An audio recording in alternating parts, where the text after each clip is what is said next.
Bueno, entonces, en la propiedad horizontal, tal cual está regulada ahora en el Código Civil y Comercial, ha recibido en esta regulación, como les decía en la otra clase, muchas de las doctrinas y la jurisprudencia, pero sobre todo la doctrina, que había nacido a partir de la aplicación de la 13512 durante los 50 y pico de años que estuvo en vigencia, que hizo que se desarrollara en definitiva toda la propiedad horizontal en la Argentina.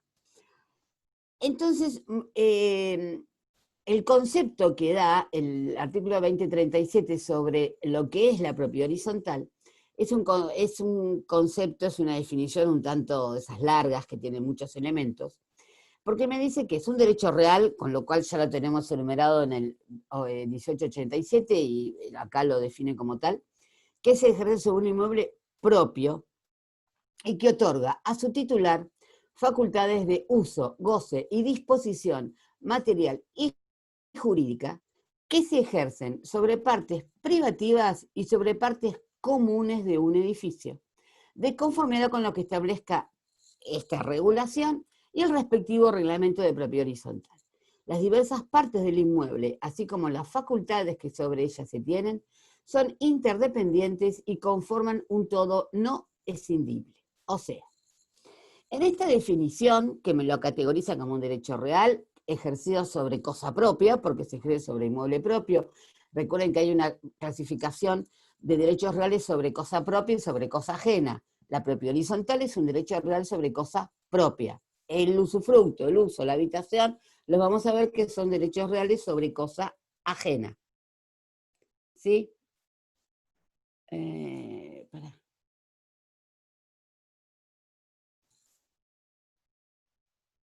Discúlpenme una cosa. Ahora bien, el tema es que aquí lo que vemos, y que es una evolución de la doctrina del concepto de la propiedad horizontal, es el objeto sobre el cual se ejerce la propiedad horizontal. El objeto de la propiedad horizontal en sí, de acuerdo a cómo está categorizado entonces en la definición, es un objeto complejo. ¿Por qué es un objeto complejo? Porque es un objeto que se ejerce sobre una parte que va a ser llamada unidad funcional de ahora en más, y que sobre esa parte tenemos un uso exclusivo, excluyente, privativo, si lo quieren categorizar, con el 2037 que me habla que se ejercen sobre las partes privativas. Eso es lo que nosotros conocemos como unidad funcional, sobre el cual tenemos, como les dije, un uso exclusivo y excluyente.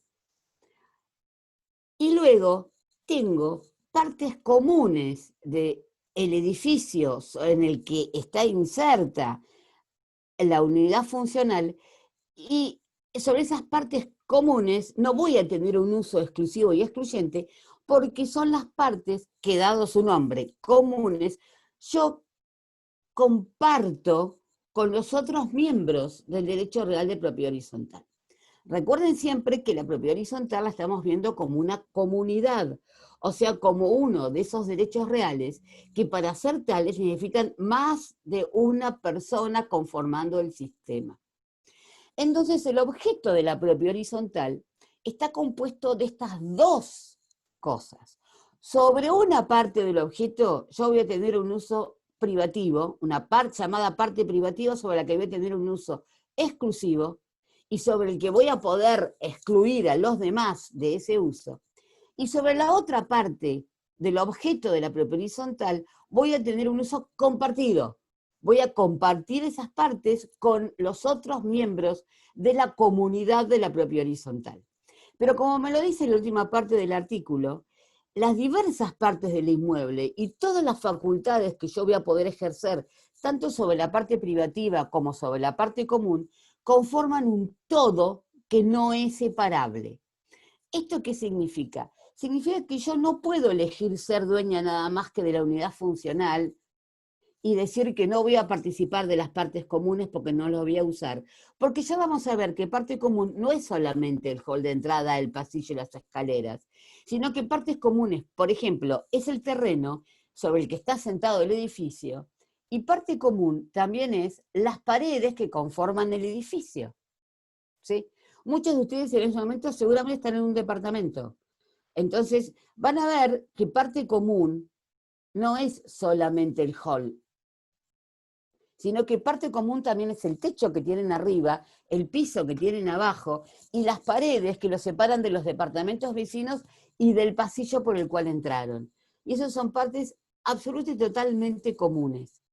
Entonces, el objeto de la propiedad horizontal está conformado por estas dos partes, por la parte privativa y la parte común, en definitiva, del edificio.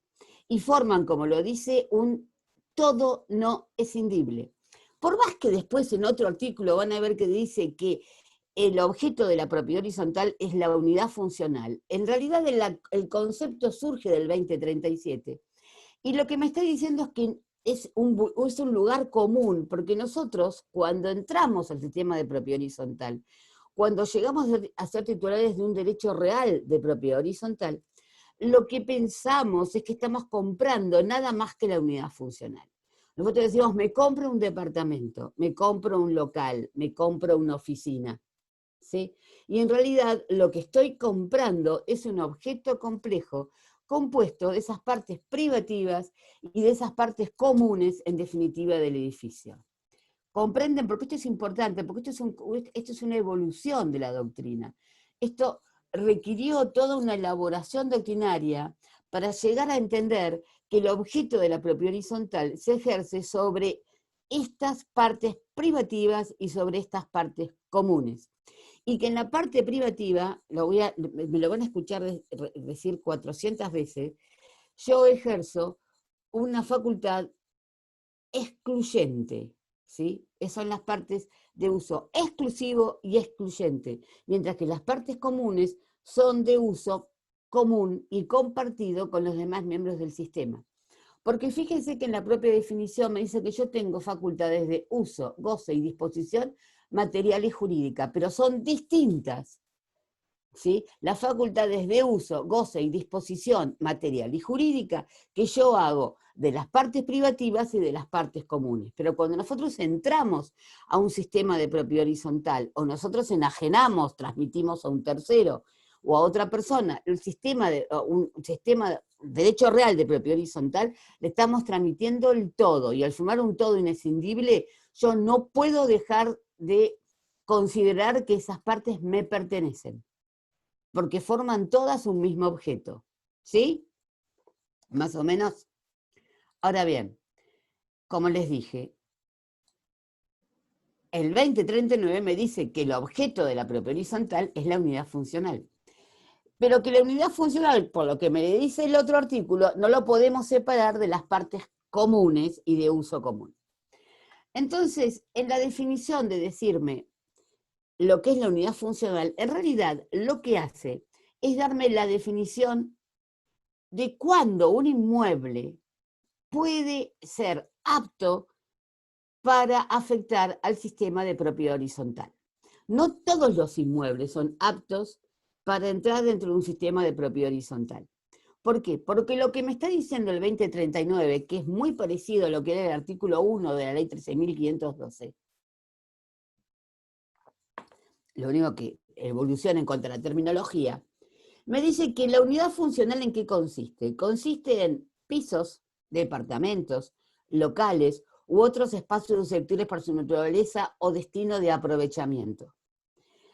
En la 13.512 me hablaba de departamento, que entonces dio lugar a toda una serie de disquisiciones de decir que si yo podía afectar a propiedad horizontal inmuebles destinados exclusivamente a vivienda, porque la palabra departamento nos lleva a pensar en vivienda, o también podía afectar a propiedad horizontal inmuebles que tenían otro destino, que no era únicamente la vivienda, como si yo podía afectar a propiedad horizontal inmuebles que tuvieran exclusivamente locales para negocios, si yo podía afectar a propiedad horizontal lugares que tuvieran exclusivamente cocheras de autos.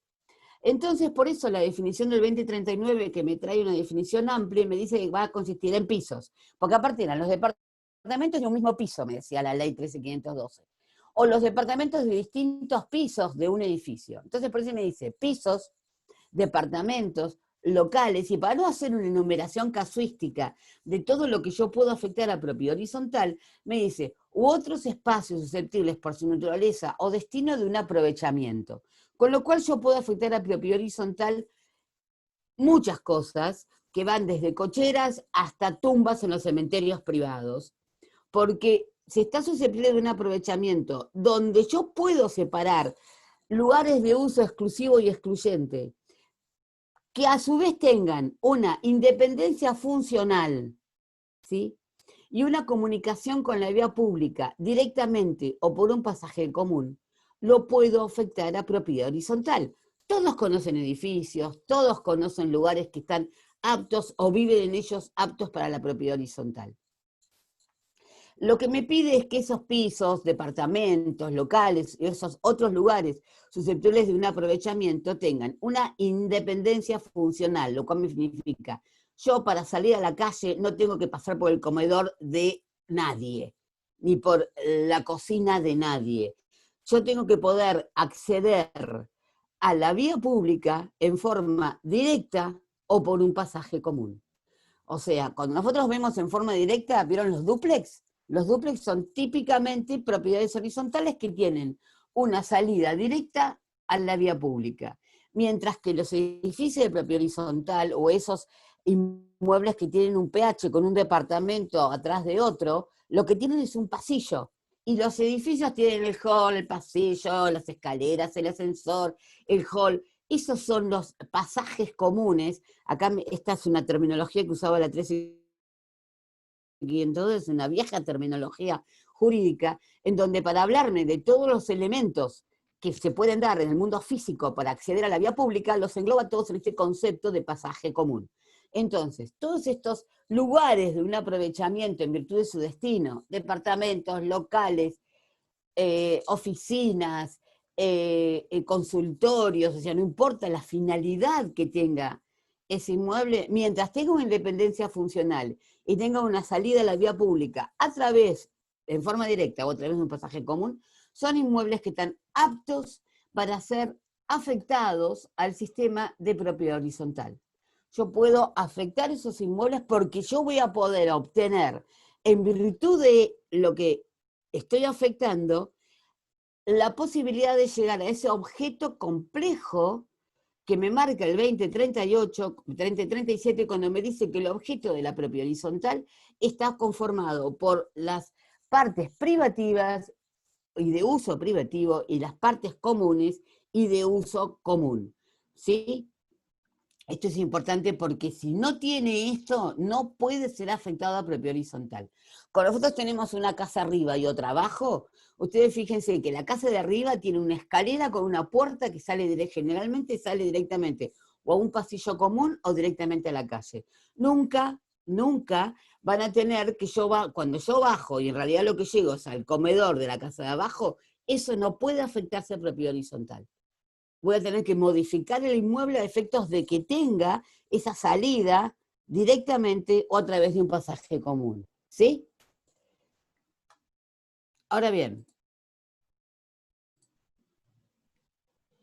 la propiedad de la unidad funcional, o sea, cuando yo pienso que lo único que tengo es la unidad funcional, en realidad es que, fíjense, que cuando yo digo soy dueño de un departamento o soy dueño de un local, lo que me va a comprender eso, en virtud de lo que me dice el 2037, es el terreno, que no es parte indivisa.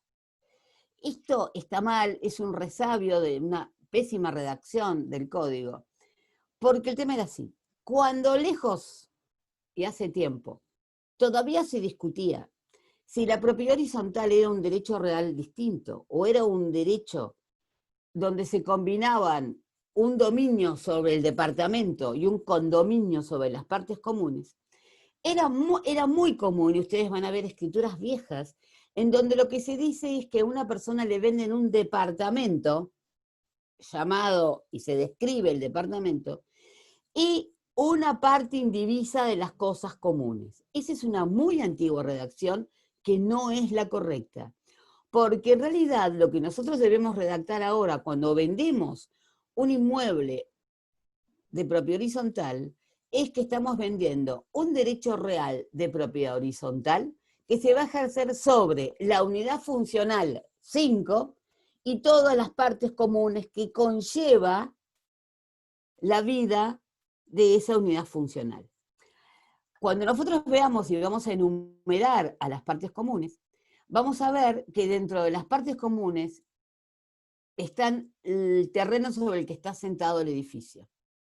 Porque, como les dije la otra vez, esta regulación que se hace de la propiedad horizontal en el Código Civil y Comercial es una enumeración para un edificio, de esos, los típicos edificios de propiedad horizontal, el edificio vertical, cuadradito, rectangular, o lo que sea, que tiene un montón de departamentos en cada piso. No sé, porque está pensado, como les dije, para el Le Parc de Tinelli, pero no está pensado para lo que nosotros acá conocemos muchísimo, que es la propiedad horizontal de lo que tiene una casa adelante y otra atrás, o varias casas adelante y atrás, o varios dúplex en un terreno grande, con un gran frente, que se pueden edificar varios dúplex, en donde no necesariamente el terreno tendría que ser común. Sobre todo cuando vemos los dúplex, o cuando nos vamos a lo que van ustedes a ver, que es una propiedad horizontal especial, como son los clubes, los conjuntos inmobiliarios, que sobre todo en los clubes de campo, o en los barrios cerrados y demás. El que yo sea titular de una unidad funcional, entonces, que conlleva la parte privativa y la parte de uso común, me va a significar el terreno y las cosas y partes de uso común del inmueble, o indispensables para mantener su seguridad. De ahí deviene que las paredes del edificio y el techo del edificio, sea terraza o no sea terraza, son comunes, necesariamente comunes, porque son indispensables para mantener la seguridad, porque si yo no tengo la estructura del edificio, el edificio se cae. Entonces, si yo no tengo paredes adelante, atrás, a un costado y al otro, el edificio se puff y se cae. Entonces son indispensables para mantener su seguridad.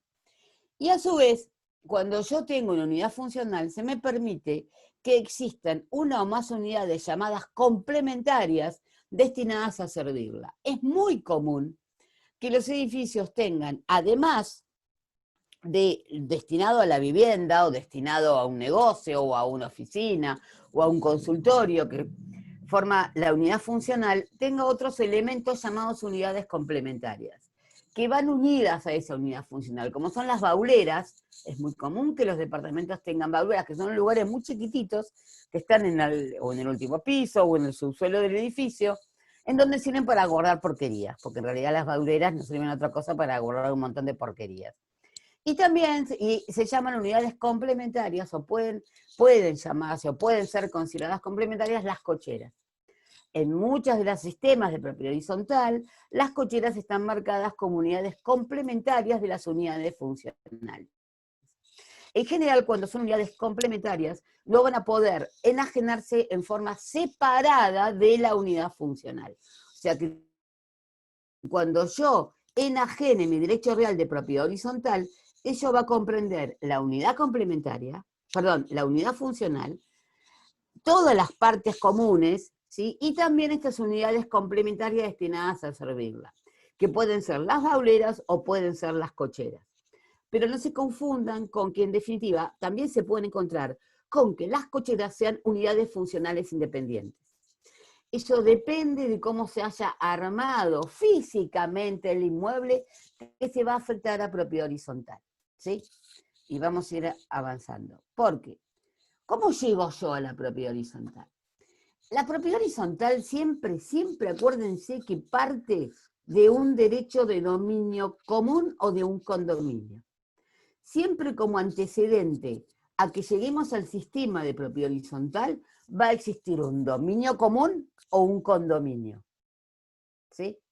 Nunca nace la propiedad horizontal de la nada, sino que es en definitiva una variante de uso, de utilización, más que de uso para no confundirlo con el derecho real de uso, es una variante de la utilización del dominio. Recuerden que todas las formas de utilización siempre parten de un mismo lugar común, que es el dominio. Entonces, siempre la propiedad horizontal va a salir de un dominio o a lo sumo de un condominio. Pero entonces yo lo que tengo que hacer es ver, primero, que el inmueble tenga esa conformación física que vimos de tener partes de uso privativo y partes comunes de uso común entre varios, y que tengan independencia funcional y tengan una salida directa o por un pasaje común a la vía pública. Entonces yo tengo el dominio de ese inmueble y lo que tengo que hacer para afectarlo a propiedad horizontal es cambiarlo el sistema. Yo lo modifico, yo lo cambio, lo saco de un dominio común o de un condominio, lo sumo y lo voy a convertir en una propiedad horizontal. O sea que lo que tengo que hacer, como me dice el artículo 2038, es dividir jurídicamente el edificio, así lo llama el Código Civil, y comercial es a los fines de la división jurídica del edificio. ¿Quiénes? El titular de dominio o los condóminos deben redactar por escritura pública el reglamento de propiedad horizontal. O sea, yo debo redactar, hacer un reglamento de propiedad horizontal que es el que me va a cambiar el estado jurídico del inmueble. Cuando el titular de dominio o los condóminos de un inmueble que está apto para, físicamente para poder afectar a propiedad horizontal, hace el reglamento, otorga el reglamento. En realidad el camino es el siguiente. Cuando vos tenés un inmueble en esas condiciones y características, y querés afectar la propiedad horizontal, lo primero que tenés que hacer, previo al otorgamiento de la escritura pública del reglamento de propiedad horizontal, es confeccionar un plano. Se llama plano para afectar el inmueble de la propiedad horizontal, que lo hace un agrimensor. Estos planos de afectación del inmueble a la propiedad horizontal son planos en los que se dibuja todo el sistema, todo el inmueble piso por piso. ¿Sí?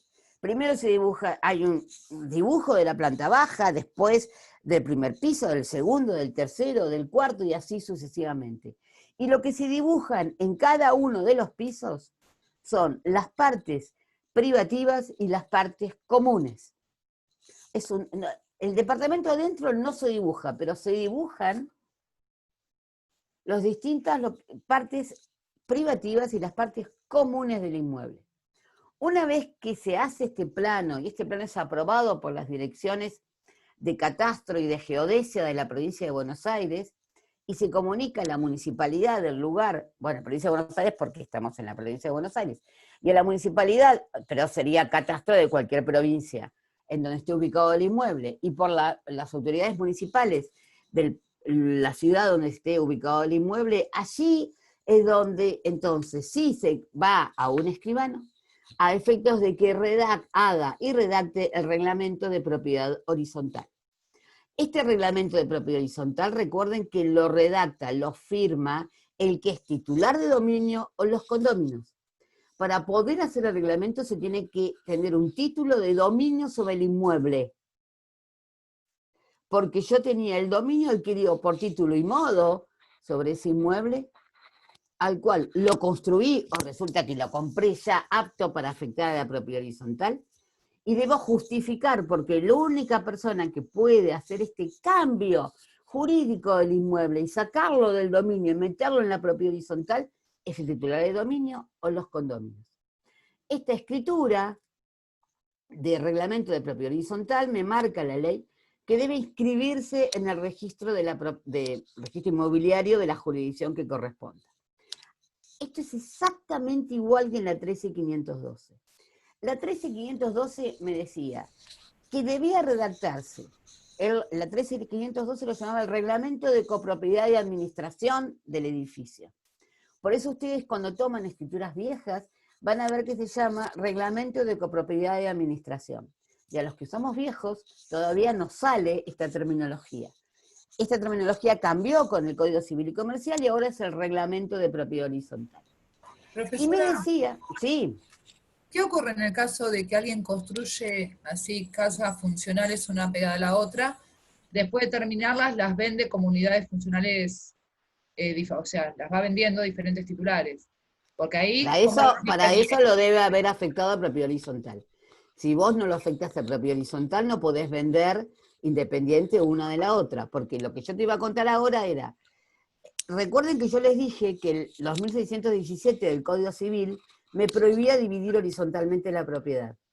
Después de la sanción de la 13512, lo que hizo fue, seguía estando prohibido dividir horizontalmente la propiedad, a menos que yo cumpliera con lo que me decía la 13512, que era redactar el reglamento de copropiedad de administración e inscribirlo en el registro que correspondía.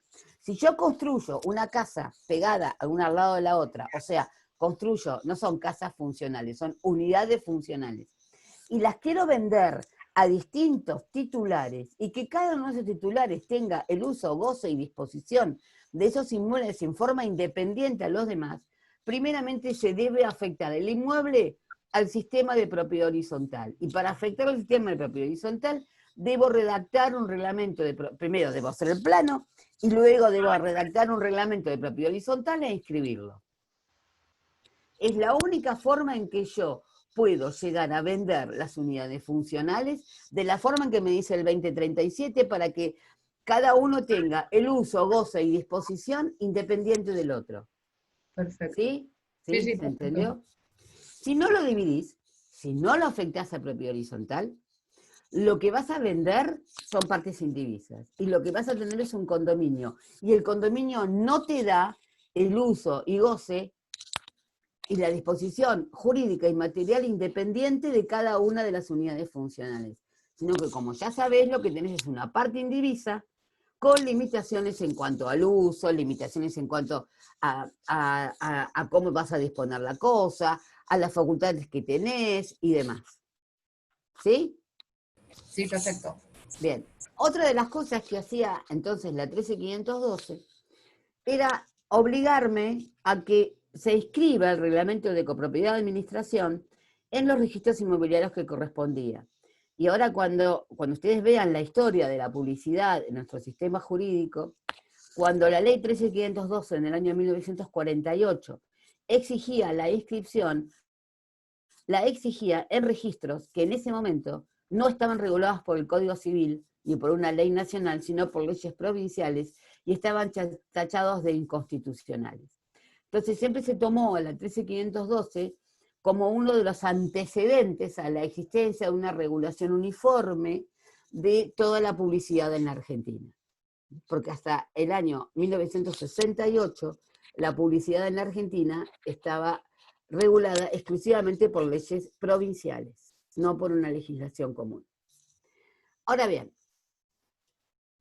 cuando yo constituyo propiedad horizontal, debemos hacer una diferenciación, que es una diferenciación doctrinaria, que ya existía cuando estaba vigente la 13512 y aún prosigue, entre lo que se conoce entre el estado de propiedad horizontal y el derecho real de propiedad horizontal.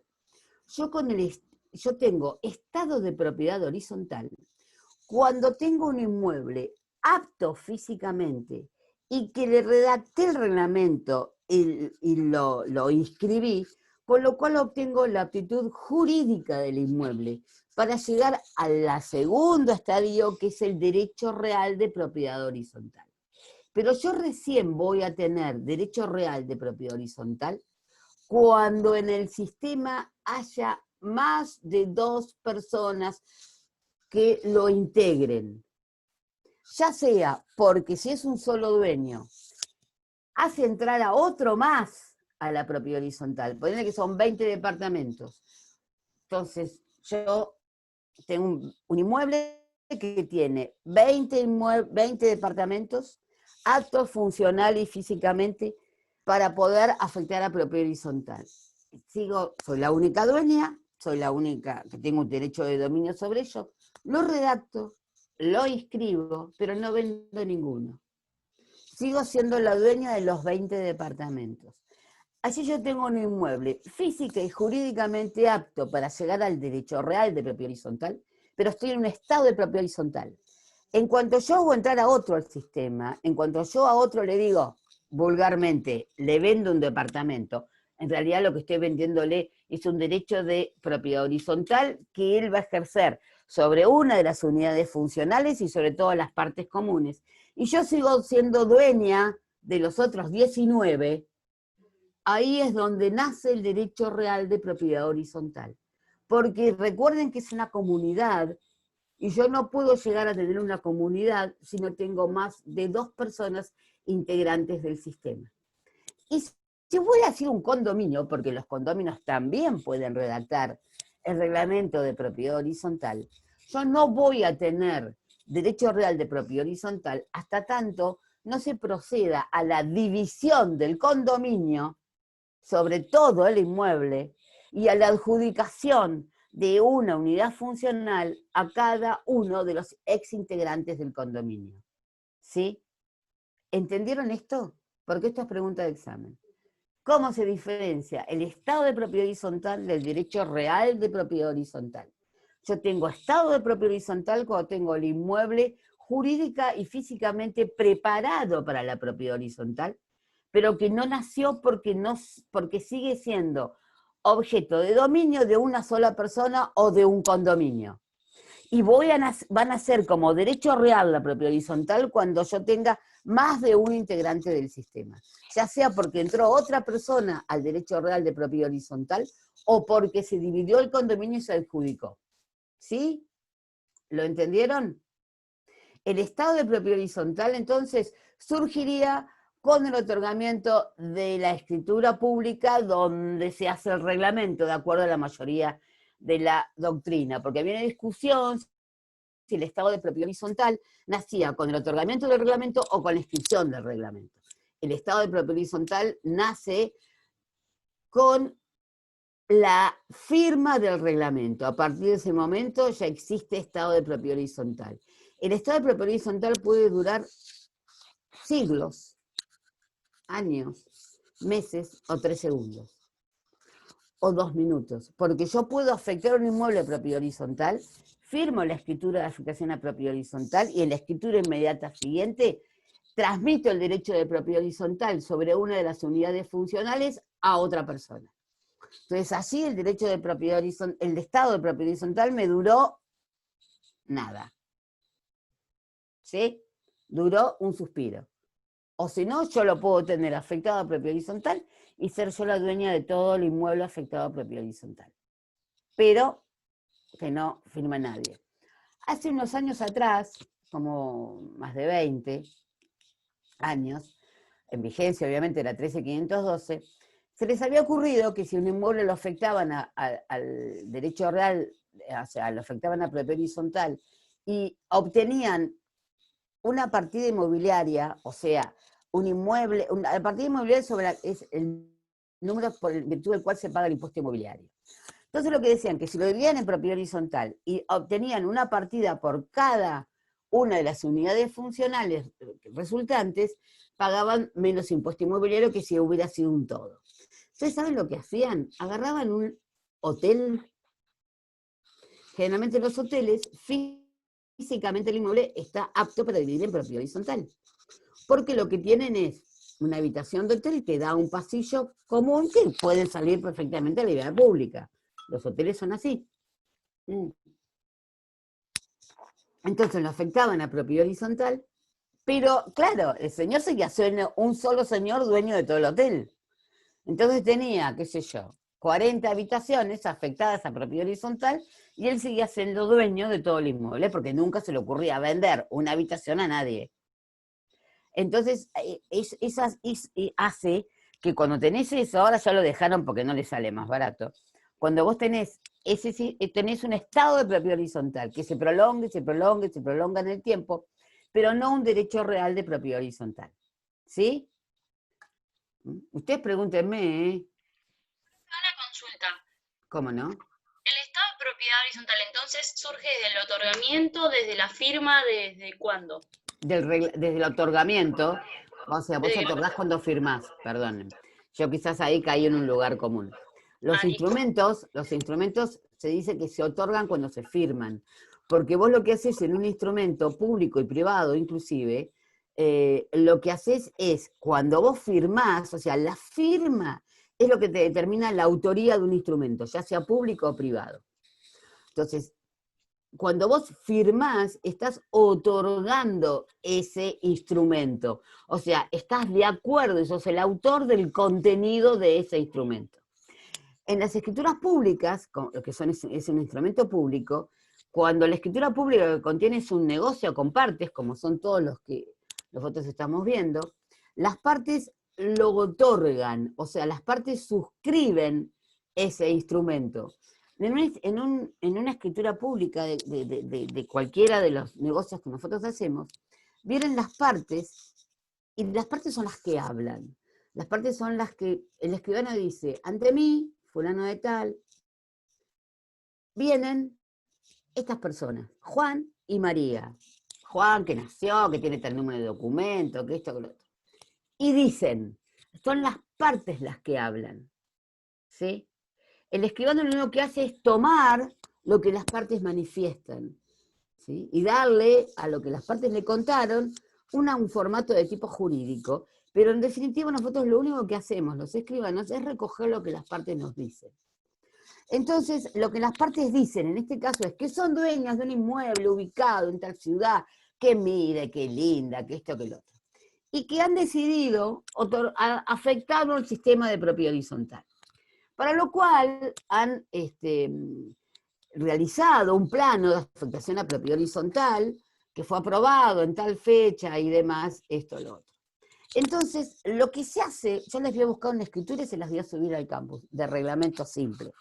Entonces, lo que se hace es decir, y el plano me marca inmuebles que tienen la aptitud, si quieren, física, que me marca la ley para afectar a propiedad horizontal. Y entro a contar cómo son los inmuebles. En la planta baja existe la unidad funcional 1, que tiene tantos metros cuadrados de superficie, y la unidad funcional 2, que tiene tantos otros metros cuadrados de superficie, en el primer piso, y así sucesivamente. Y como partes comunes, cuando se describen los inmuebles de propiedad horizontal, no se los describen como un lote, los lotes se describen tanto de frente por tanto de fondo. Nosotros cuando describimos unidades de propiedad horizontal describimos superficies, las superficies soles del inmueble. Y entonces lo que decimos es, y tanto de superficie común, en el primer piso tiene tanto de superficie común, en el segundo tanto de superficie común, y esas superficies comunes que describimos abarcan tanto los halls, los pasillos, como las paredes, ¿sí? Y las cañerías, ¿no? Gran problema las cañerías en la propiedad horizontal. Entonces, lo que nosotros hacemos es que la gente me cuenta todo eso, yo describo de acuerdo al plano, y digo, entonces ahora han decidido afectarlo a lo que decíamos antes, era 13.512, ahora decimos, han decidido afectarlo al sistema de propiedad horizontal, otorgando el presente reglamento de propiedad horizontal, que se va a regir por las siguientes cláusulas. Artículo 1. Y lo que vamos a decir, afecta propiedad horizontal en el inmueble antes descrito, y se lo empieza a describir. Cuando termina todo, el escribano siempre dice, es algo muy gracioso, hay fórmulas, yo utilizo una fórmula que es, le leo las partes, porque yo lo redacté y se la leo, y las partes ratifican el contenido de lo que está acá arriba, o sea, todo lo que yo acabo de leer, o sea, de escribir y después de leer, y la otorgan. ¿Y cómo la otorgan? Firmando por ante mí, de lo que doy fe. Porque yo ahí doy fe de que los veo firmar. En consecuencia, ellos están responsabilizándose de la autoría de ese documento. Y para convertirlo en público, porque es un instrumento público, después entonces viene el escribano y lo firma. Porque ahí es donde cuando el escribano firma esa escritura hecha con el formato y con los... hay toda una formulación que tienen que... Es todo un papel especial que uno compra en un lugar especial, que tiene un formato de 25 renglones y con unos márgenes especiales, es un formato para darle seguridad al instrumento. Cuando se cumpla con esa formalidad y las partes que yo dije que habían venido, que empezaron a hablar desde el principio, lo otorgan firmando por ante mí, después lo firma el escribano y ahí se convierte en un instrumento público. Entonces, por eso, yo cuando hablo de otorgamiento, es la firma de la escritura. entonces por eso digo, el estado de propiedad horizontal surge con el otorgamiento de la escritura, o sea, con la firma de la escritura. Listo, muchas Perdón, gracias. lo hice un poco largo para explicar lo que es el otorgamiento. Además me copo, porque como laburo de eso, la gente no se da cuenta cuando va y firma una escritura, uno esa última parte, les leo, y las partes se ratifican en su contenido, y la firman, ¿no? ¿Cómo lo se ratifican? Firmando por ante mí, lo otorgan. Pues yo podría poner, algunos ponen la firman, otros ponemos y la otorgan, firmando por ante mí de lo que doy fe. ¿Sí? Es el famoso Profesora, versito, doy fe. Dígame. otra pregunta. En el caso cuando se construyen los edificios por pozo, que están afectados a un fideicomiso financiero, ¿ahí lo pueden hacer también como propiedad horizontal desde el El tema es comienzo? así, no, el tema es así, cuando los fideicomisos no son financieros, cuando se construye un edificio, lo que hay es un fideicomiso inmobiliario, fideicomiso de construcción, eso depende de cómo lo quieras llamar. Fideicomiso financiero, acordate que es únicamente Sí, de la cuando el bolsa de objeto, valores. exacto, Me son confundí. dinero. Entonces, lo que ocurre allí en un fideicomiso es que el fiduciario es el que toma la manda de construir el edificio, luego lo que hace es afectarlo a propiedad horizontal y después transmite a los que tienen un boleto o a los que él le va vendiendo las unidades, y entonces allí siempre era un dominio imperfecto, pero porque era fiduciario sobre un inmueble, pero no era una propiedad horizontal. Siempre pensá, hacete la idea que para que haya propiedad horizontal no basta con que esté el inmueble. Lo que es necesario es que ese inmueble sea apto y que se otorgue un reglamento de propiedad horizontal. Allí lográs la división jurídica del inmueble. Yo no puedo vender unidades funcionales donde las personas tengan un uso y goce independiente una de la otra, de una parte privativa de ese inmueble, si no he otorgado un reglamento de propiedad horizontal. ¿Sí? Entonces no puedo venderlos en forma independiente para el uso y goce, lo vuelvo a repetir, si no otorgué el reglamento de propiedad horizontal, porque si no lo que voy a vender son partes indivisas de un condominio que es otro derecho real y que no tiene nada que ver con la propiedad horizontal, más allá de que todos son comunidades. ¿Fui clara? Sí, ¿Sí? sí, sí. Por favor, vos cada vez que me preguntás, ¿se puede vender? Primero, hacete la idea que tienen que estar afectados a propiedad horizontal y haber obtenido el estado de propiedad horizontal con el otorgamiento de la escritura pública de reglamento de propiedad horizontal. Entonces, volvemos a lo mismo. Para la división jurídica del inmueble, el titular de dominio y los condóminos van a redactar el reglamento de propiedad horizontal, que se hace por escritura pública, se inscribe en el registro de la propiedad inmueble, y una de las innovaciones que me trae el Código Civil y Comercial es que ese reglamento de propiedad horizontal, porque lo dice la ley, integra el título suficiente de dominio. O sea, que a partir de la vigencia del Código Civil y Comercial, cuando yo lo que soy titular es de un derecho real de propiedad horizontal, ese derecho real como título va a constar de un doble título. Por un lado, el reglamento de propiedad horizontal. Y por otro lado, la escritura, en virtud del cual yo entré al sistema, que puede ser a título de venta, a título de donación, a título de permuta, ¿sí? Por los mismos títulos suficientes con los que yo llegaba al dominio de las cosas. Pero siempre, siempre va a tener que estar el reglamento de propiedad horizontal. Esto es muy raro, porque el reglamento de propiedad horizontal, que se otorga y se firma por el titular si hay un solo titular de dominio, hay un solo ejemplar del reglamento de propiedad horizontal. Porque viene una persona que dice que es dueño del inmueble, que hizo el plano y que lo afecta a propiedad horizontal.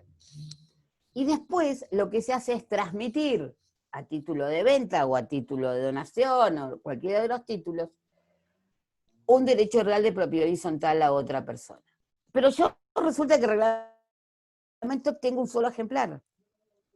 Entonces, ¿cómo hago yo para darle a cada persona que entre al sistema un ejemplar del reglamento de propiedad horizontal que integra el título? Bueno, esto es algo que es muy loable, que es fantástico y que es importante que exista, pero que al estar redactado de esta forma no le dio una solución práctica. Porque ¿qué es lo que ocurre? Como les dije, generalmente es uno solo ese reglamento. Entonces, lo que va a ocurrir, lo que se hace en la práctica, es que ese reglamento se sacan tantas copias, una vez que esté inscrito en el registro y todo, como unidades funcionales componen el edificio, y cada vez que esa unidad funcional entra otra persona al sistema, se le da una copia, si quieren certificada por escribano, lo que quieran, de ese único ejemplar del reglamento que existe dando vueltas por el mundo jurídico. Esto, paréntesis, todas las escrituras que se otorgan ante escribano, se otorgan las escrituras matrices, ¿en dónde? En lo que se llama el protocolo del escribano, ¿sí? Hasta que se declaró el COVID-19, para mí el único protocolo que existía era el donde nosotros hacemos las escrituras.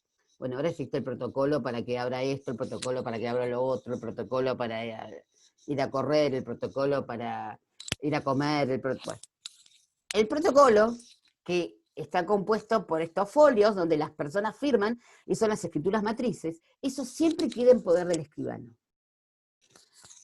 Porque de esa escritura se saca lo que se conoce como primera copia o primer testimonio, que tiene la misma validez jurídica que la escritura matriz, que también se hacen folios especiales con firmas, sellos y demás, que eso es lo que circula por el mundo jurídico. Las escrituras matrices siempre quedan en resguardo y en secreto en poder del escribano que realizó el otorgamiento de la escritura. Y lo convirtió en público. Después de un tiempo, esas escrituras van a un archivo. Todos los colegios de escribanos tienen archivos donde se guardan todos los protocolos viejos.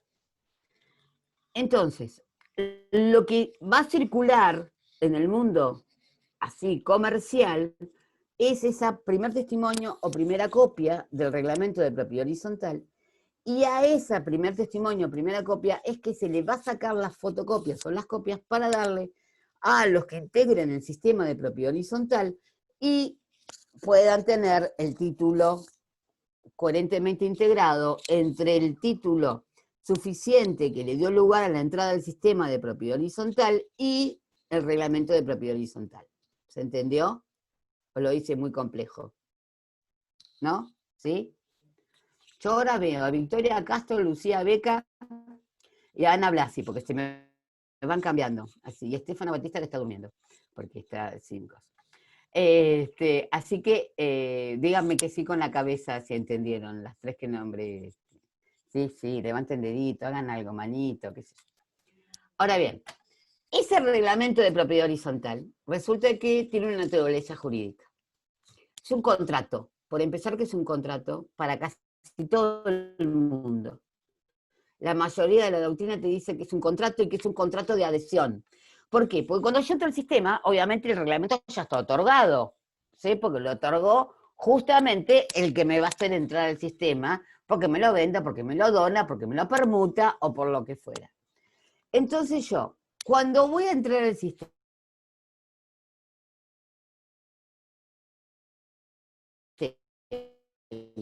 ese elemento esencial que lo cambiar, no, en ese momento no. Yo lo puedo cambiar antes de estar en el sistema.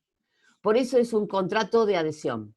Después, cuando estoy dentro del sistema, puedo llegar a lograr las mayorías necesarias, que ya vamos a ver cuáles son, y puedo llegar a lograr cosas, cambios en el reglamento que no me gustaban. ¿Sí? Hay otra parte de la doctrina, liderada por Borda, que me dice que el reglamento de propiedad horizontal es una norma jurídica, ¿sí? No es un contrato. En realidad, el reglamento, para mí, es una mezcla de las dos cosas. Porque por empezar que es un contrato, porque todos tienen que adherir al contrato y aceptar. Cuando ustedes entran al sistema de propiedad horizontal, una de las cosas que les van a hacer decir es que conocen y aceptan el reglamento de propiedad horizontal que rige el edificio. Por eso es que el Código Civil y Comercial me dice que el título, el reglamento,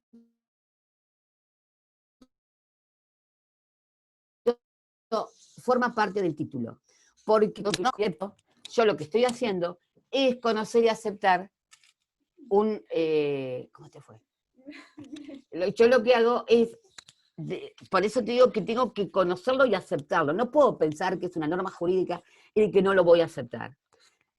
Pero en realidad el contenido del reglamento, todas las normas que estén dentro del reglamento, lo que hacen son normas jurídicas que es para llevar adelante la vida del sistema de propiedad horizontal.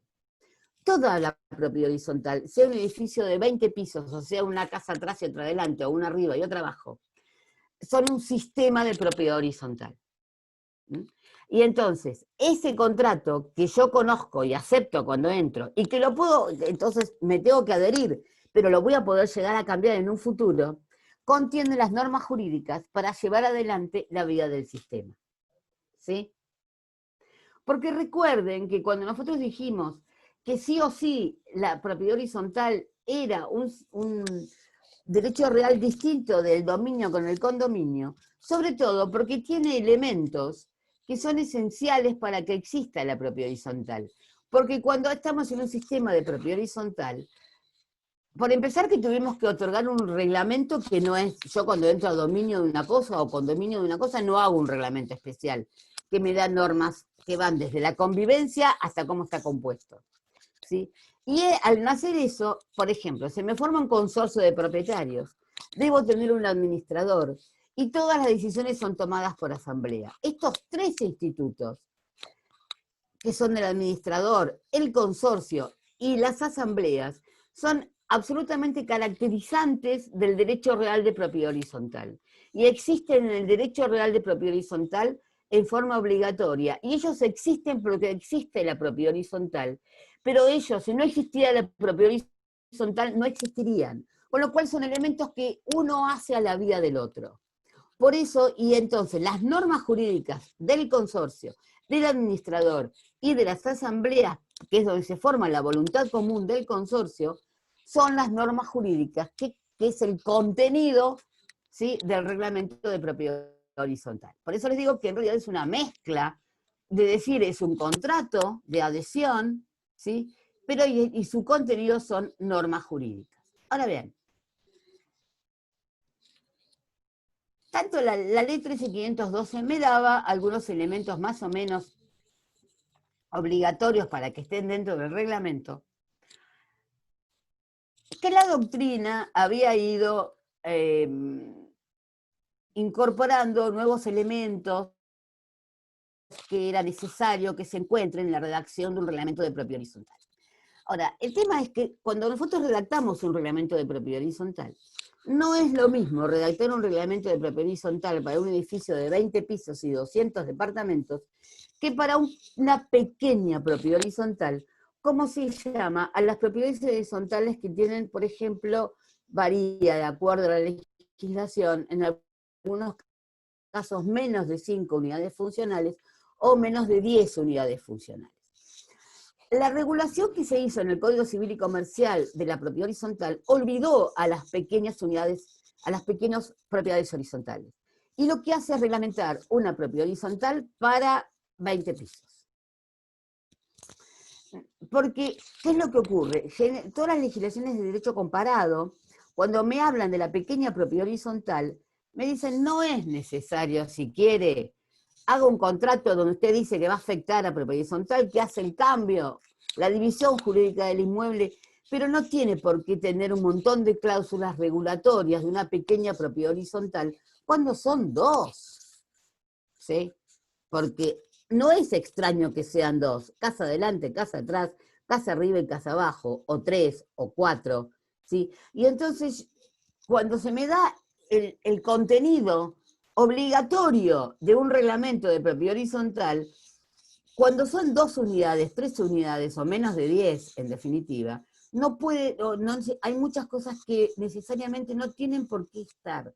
Entonces, pueden estar en la ley y decirte, como es la legislación comparada, cuando son menos de 10 unidades funcionales, El reglamento no tiene por qué contener todas las mismas cláusulas necesarias cuando son más de 10 y se van a regir por lo que dice la ley.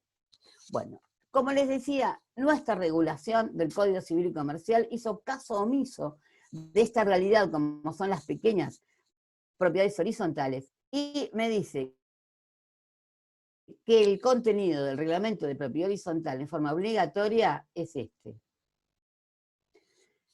La enumeración que empieza con la letra A llega hasta la U. No sé ni qué número es la letra U. Porque, y supuestamente, es obligatorio, pero esto es ridículo, porque hay muchas cosas que cuando nosotros, que somos los que redactamos, los escribanos que redactamos los reglamentos, de acuerdo a la realidad física del inmueble, y de que son 2 o 3 unidades funcionales, varias de estas cosas, es un poco idiota considerarlas, muy idiota, muy ridícula, pero esto es uno de los grandes problemas que tiene esta regulación de la propiedad horizontal, que no tomó en cuenta que no todos los edificios tienen 20 pisos y 200 departamentos. Entonces, esto me lo tienen que saber todos de memoria, porque es pregunta de examen, no pueden olvidarse de ninguna de todas ellas. Por favor, acuérdense, ¿no?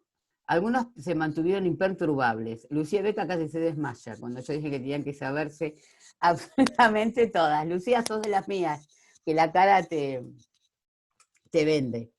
Pero, por ejemplo, te dice, determinación del terreno. Bueno, tengo un inmueble que, o sea, soy dueño de un inmueble que está ubicado en la calle Falucho y que tiene 10 metros de frente por 35 metros de fondo. Discúlpenme. Esperen, ¿eh?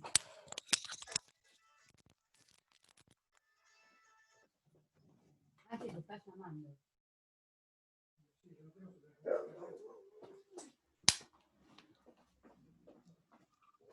Está cargándose. Llamala con el mío.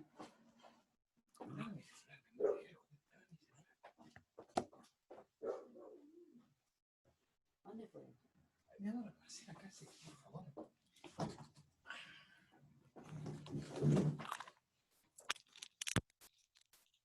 Disculpen.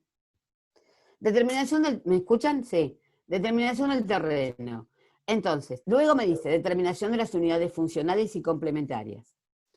Es lo que yo les decía, cuando más o menos les fui contando cómo se hace un reglamento, les dije, soy dueña de un terreno. Entonces yo entro a describir el plano. De acuerdo a plano, tengo tantas unidades funcionales y tantas unidades complementarias. Obviamente yo me voy a encontrar muchos que no tengan unidades complementarias, pero para esta gente, enumeración de los bienes propios, o sea, de las partes privativas, son estas unidades funcionales. Enumeración de las cosas y partes comunes, ¿sí? Composición del patrimonio del consorcio, que ahora ya vamos a ver qué significa. Determinación de la parte proporcional indivisa de cada unidad funcional. Error, error, error, y súper mal redactado esto. Porque no tenemos partes indivisas cuando tenemos la propiedad horizontal. Lo que tenemos es un porcentual de dominio. No se llama nunca más, o sea, hace muchos años que no se llama partes indivisas, porque yo no tengo parte indivisa porque no tengo condominio. ¿Sí? Entonces yo lo que voy a tener es un porcentual, se lo llama porcentual de dominio, o sea, es un porcentual de la unidad funcional, sobre el todo, en definitiva.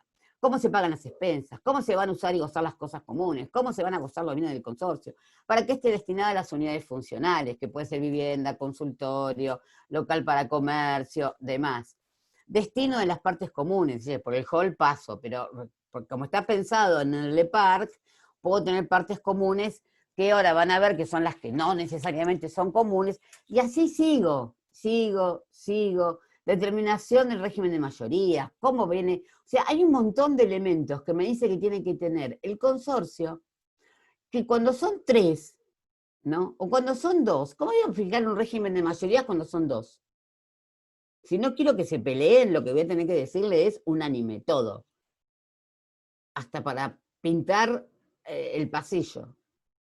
Porque si no, O sea, me pide toda una serie de elementos necesarios para que estén dentro del reglamento que no son absolutamente necesarios, sino que forman parte necesaria de acuerdo a cómo sea la conformación de cada uno de los inmuebles afectados a propiedad horizontal.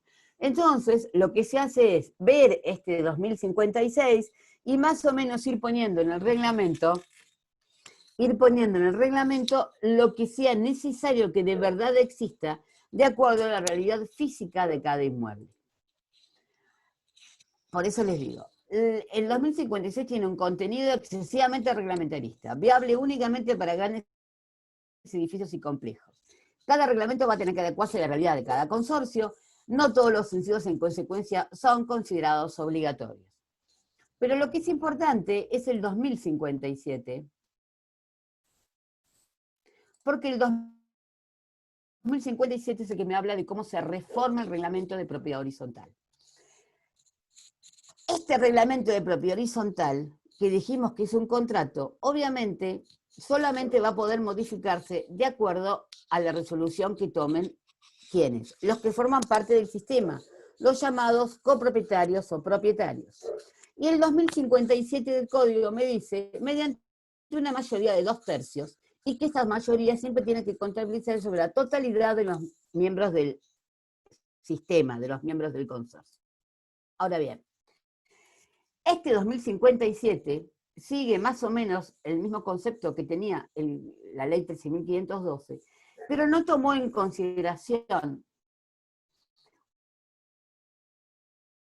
una distinción de lo que en realidad sigue existiendo y se sigue considerando necesaria, que es decirme que yo en un reglamento tengo dos tipos de cláusulas, las cláusulas estatutarias y las cláusulas reglamentarias. Las cláusulas estatutarias son las cláusulas que hacen a la conformación del derecho real de propiedad horizontal. ¿Cuáles son esas cláusulas? La determinación del terreno, la determinación de las unidades funcionales y complementarias, la enumeración de los bienes, o sea, de las partes de uso privativo, la enumeración de las cosas comunes y partes comunes. Esos son, en definitiva, lo que conforma al derecho real de propiedad horizontal.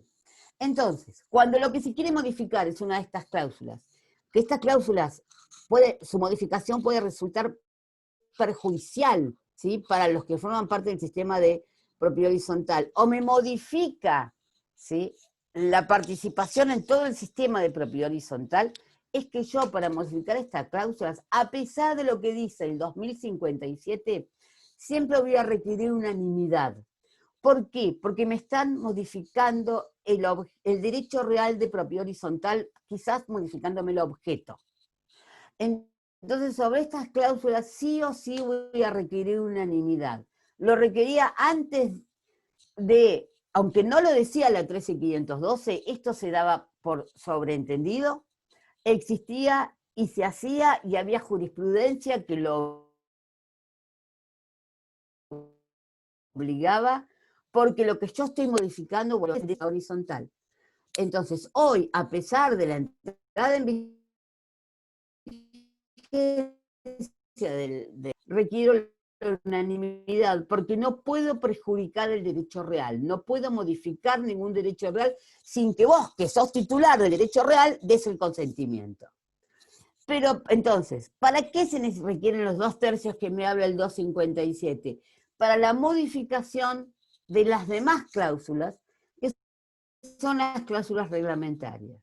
Bueno, las asambleas se realizan tal día, las asambleas se van a citar de tal forma, o sea, todas las demás cláusulas pueden modificarse teniendo o logrando los 2/3 de la totalidad de los propietarios. Fíjense que es una mayoría agravada, porque no es una mayoría absoluta o de mayoría simple, sino que me está pidiendo los 2/3.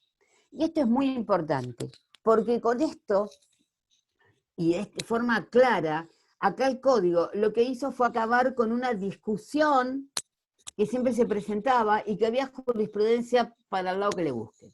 Que es, los dos, o sea, todas las decisiones en una comunidad, ustedes saben que se toman ¿cómo? Se toman en reunión.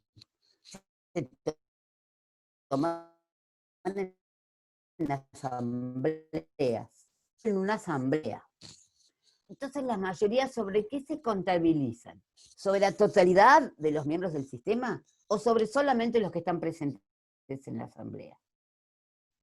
Entonces teníamos jurisprudencia que me decía que era sobre la totalidad, y jurisprudencia que me decía, y doctrina, y jurisprudencia y doctrina que me decía que era sobre nada más que los presentes en la asamblea.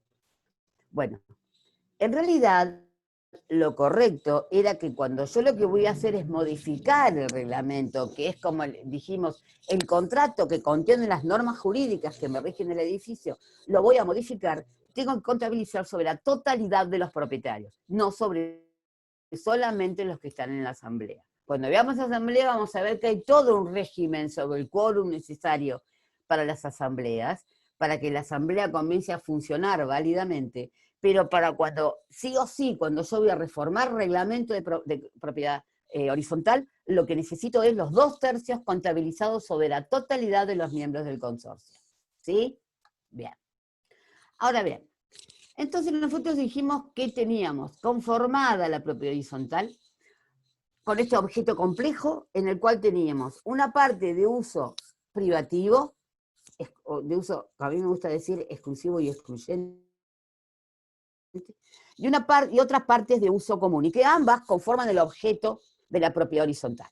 Ahora bien, ya vimos que la parte de uso privativo estaba compuesta por esa unidad funcional que puede estar destinada a departamentos, pueden ser pisos o cualquier otro lugar de aprovechamiento, con lo cual pueden ser locales, cocheras, tumbas y demás. Mientras que, ¿qué son las partes comunes? ¿Por qué están compuestas las partes comunes? El 2040, 41 y 43 me habla de las partes comunes y me dice que voy a considerar como en principio parte común a los que son comunes o a todas o a algunas de las unidades funcionales. O sea, esto sí está llegando a una evolución en el objeto.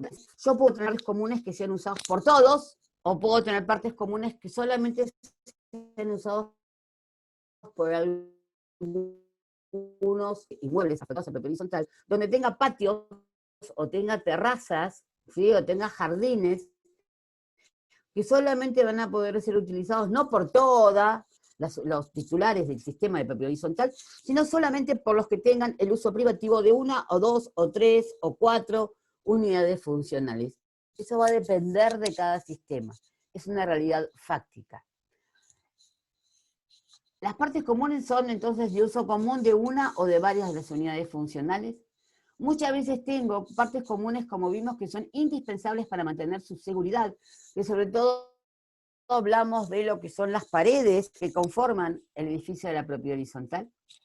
Van a estar determinadas, como vimos, dentro del contenido obligatorio del reglamento de propiedad horizontal y hacen, cuando yo describo las partes comunes, a lo que si las cosas o partes comunes, o sea, no me dicen si algo es común o es propio, se va a considerar que es común. Fíjense lo importante que es determinar cuáles son las partes privativas y las partes comunes, que si no está determinado si es común o privativo, se considera común. Sobre estas cosas y partes comunes, ningún propietario puede alegar un derecho exclusivo, ¿sí?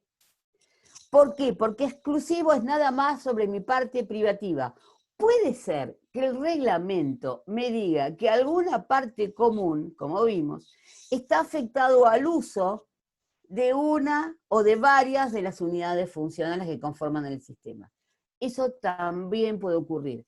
A veces pasa, supónganse que es edificios que tienen en el edificio, en el departamento, en el primer piso una terraza, porque es el techo de la cochera. Y en realidad acceso a esa terraza es considerado común, pero está afectado exclusivamente al uso de la unidad funcional que da ese lugar. Esto es importante porque cuando yo tengo el uso de una parte común y hay que hacer una reparación sobre esa parte común, pero yo tengo el uso, muchas veces los reglamentos le dan la obligatoriedad del arreglo de esa parte comunal que tiene el uso, no a todos, por más que sea considerado una parte común, ¿sí?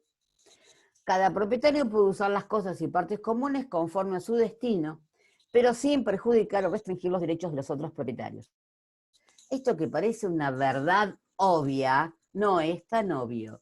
Y hay que recordarlo a cada momento, cuando uno forma parte de un sistema de propiedad horizontal, que el uso que le podemos dar a las partes y cosas comunes no es totalmente libre, sino que en principio es al uso al que están afectados. Yo no puedo hacer picnic en el pasillo. Yo no puedo guardar bicicletas, ni cochecitos, ni casitas de muñecas, ni muebles porque no me entran, ni colgar ropa en el pasillo. Porque no es el destino normal y le estoy restringiendo los derechos a los otros propietarios. Cuando Vélez explicaba uno de los motivos por los que no regulaba la propiedad horizontal, decía que no la regulaba porque la propiedad horizontal iba a ser una fuente permanente de conflictos. Y la verdad, este señor es un sabio, porque si hay algo que es la propiedad horizontal, es una fuente permanente de conflictos. Porque todos hablan peyorativamente de los conventillos y dicen que los conventillos era un lugar donde todo el mundo se peleaba y gritaba y armaba escándalo en los lugares comunes. Los edificios de propiedad horizontal son iguales. Lo único que son conventillos sofisticados y del siglo XXI. Porque ustedes entiendan que en una comunidad, ese uso y goce y disponibilidad material y jurídica, pero sobre todo la material, de las cosas comunes y de las partes privativas, no es lo mismo que en un dominio común. Entonces, nunca yo voy a poder utilizar mi parte privativa, el uso y el goce que yo le daré, o de las partes comunes, de la misma forma que si no estuviera en una comunidad, sino que el uso es más limitado, ¿sí? Ustedes no pueden hacer ruido a la hora que quieran, no pueden poner música alta a la hora que quieran, no puede ser entrar a quien quieran y como quieran. En principio sí, pero hasta ahí. No pueden dedicar el inmueble a cualquier cosa, sino que hay destinos específicos en los reglamentos. Es destino de vivienda, se dice vivienda, ¿sí? Que de contrabando tengamos un consultorio de estética, es de contrabando. Si quieren te lo pueden hacer quitar, ¿sí? Yo en el pasillo, como les dije, no, o sea, hay veces que te pide la gente que vos pongas en el reglamento que no pueden poner tenders en los pasillos. Como el reglamento en realidad es una norma de tipo jurídico, como vimos, vos le decís, mire, ¿sabe lo que vamos a hacer? Un reglamento interno, que existen también en muchas propiedades horizontales, y en ese reglamento interno vamos a poner los límites de a qué hora se puede hacer la mudanza, a qué hora se puede hacer, hasta qué hora se puede hacer ruido, hasta qué hora no, de que no se pueden poner bicicletas, tender, triciclos, lavarropas. Bueno, lavarropas sí, porque hay gente que como no tiene lavadero pone el lavarropa en el pasillo. No, las cosas más extrañas de la creación. Entonces, estas cosas y partes comunes que se rigen por estos principios tienen una clasificación. La ley me dice que hay cosas que van a ser necesariamente comunes y cosas que no son indispensables. O sea, hay cosas que van a tener que existir, sí o sí, van a ser comunes, y otras que no, que la verdad pueden existir o no existir. Entonces me dice, también en esas enumeraciones cortitas que hace este Código Civil y Comercial, ¿cuáles son las cosas necesariamente comunes y que necesariamente deben existir? Pero a su vez me dice que la enunciación es una enumeración enunciativa, con lo cual puede haber esta y 400 más. Y esto es esencial y causó terror, de que volvía a lo que ya la doctrina había considerado superado, de que es decir, de que el terreno es necesariamente común. Porque les vuelvo a decir, está pensado exclusivamente para el edificio cuadradito y común ubicado en la Avenida Libertador, en Buenos Aires. Entonces piensa nada más que eso. Entonces, claro, ¿dónde más? O sea, obviamente en esos el terreno va a ser común. Pero cuando yo tengo dúplex, ¿sí? No es necesariamente común para nada el terreno. Bueno, resulta que sigue siendo común. Los pasillos, vías, elementos que comunican las unidades entre sí, o las unidades ¿con qué? Con el exterior. Volvemos al concepto de cómo tiene que ser el objeto de la propiedad horizontal. Acá hay otro problema que volvimos 60 años para atrás. Es necesariamente común los techos, azoteas, terrazas y patios solares. Ya se había superado en doctrina, y como el código de la ley 13512 no era muy clara, la ley 13512 claramente decía que los techos podían dejarse de ser común, ahora no. Como pensaron nada más que en el edificio de la Avenida Libertador, resulta, o acá sería de la Avenida Colón, resulta que los techos, azoteas, terrazas y patios solares son comunes, necesariamente. Y cuando yo tengo dúplex, los techos no son comunes, porque mi techo no tiene nada que ver con el de al lado. Y el gran problema viene en que si se rompe mi techo, y yo no tengo nada que ver, el de al lado no tiene nada que ver con mi techo, ¿por qué me lo tiene que pagar?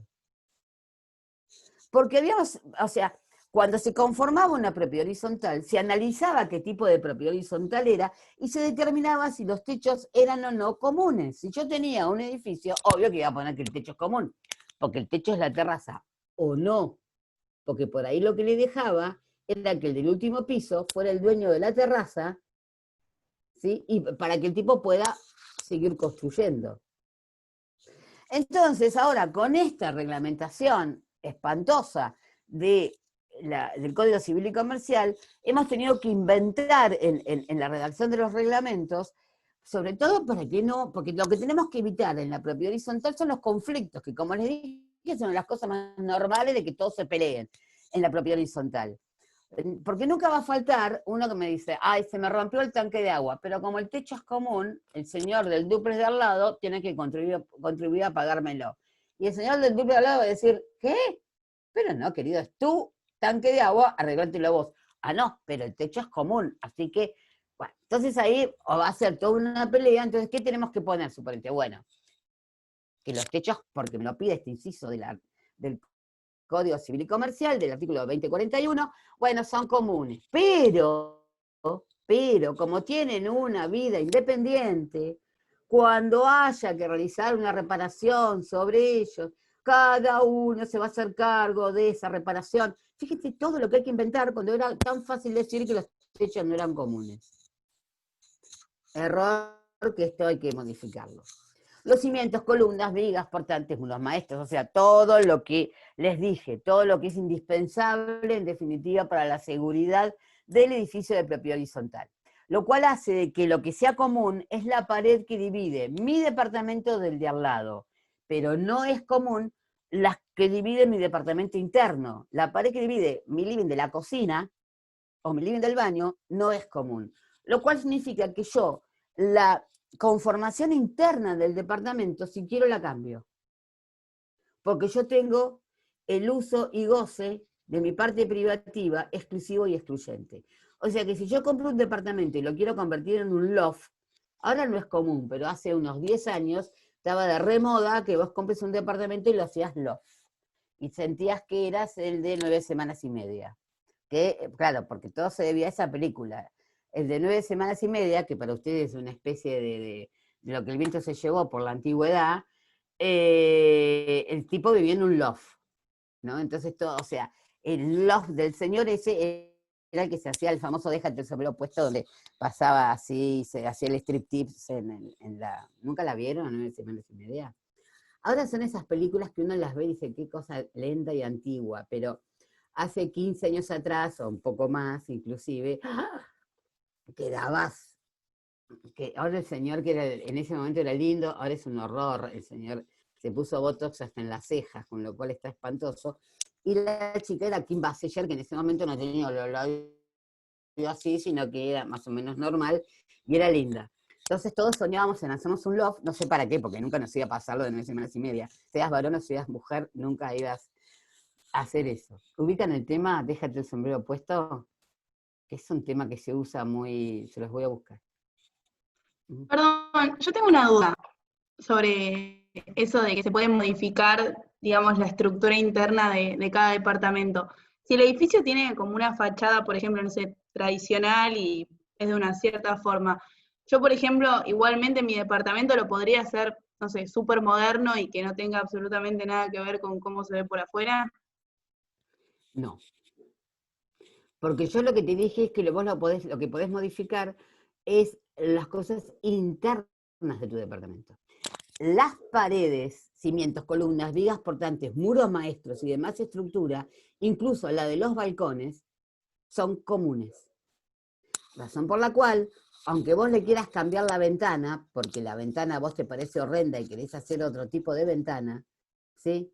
No lo podés hacer, porque es común y te tienen que dar todos la autorización. Es más, vos no podés cerrar los balcones si no tenés la autorización de, como es común el balcón, no lo podés cerrar si no tenés la autorización de todos. Entonces, todos esos balcones cerrados que estamos cansados de ver, o tienen la autorización de todo el consorcio, o son todos ilegales.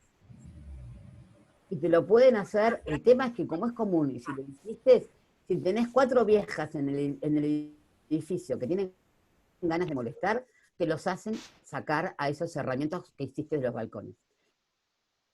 Te vamos a odiar a las viejas y vas a opinar que son la última porquería del universo, pero en realidad las pobres viejas estaban cumpliendo con la ley. Y esto era así en la 13512 y sigue siendo así ahora, ¿sí?